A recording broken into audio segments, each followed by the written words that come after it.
Is recognized. Thank you, Mr. President.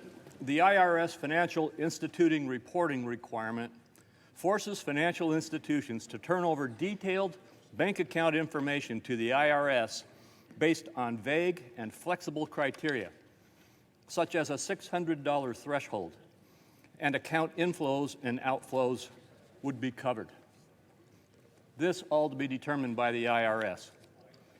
Think about that. It subjects every law-abiding American who has a bank account or a credit union account in which they transact more than $600 worth of transactions to have that information monitored and reported to the IRS. This is an outrageous violation of the privacy of American citizens, and we should reject it. The community banks and credit unions support this amendment, and I thank the ICBA, CUNA, the ABA, and the NAFCU for their support, as well as the Americans for Tax Reform and the Center for a Free Economy. My amendment prevents the undue monitoring and reporting of sensitive financial information on law-abiding Americans. Who yields time in opposition? Mr. President, Senator from Oregon.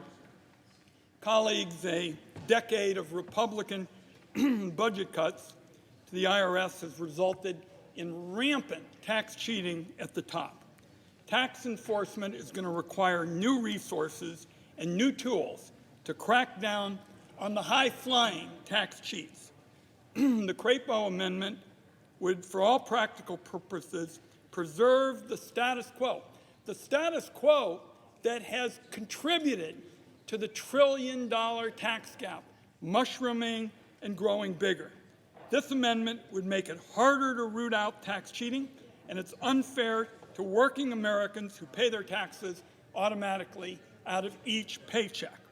Shortly, and we are going to reject the Crapo amendment, I'll offer an alternative that will protect the little guy without forfeiting the chance to go after the big tax cheats, the wealthiest. I urge the vote.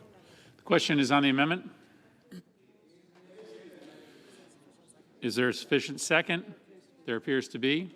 The clerk will call the roll. Ms. Baldwin, Mr. Barrasso, Mr.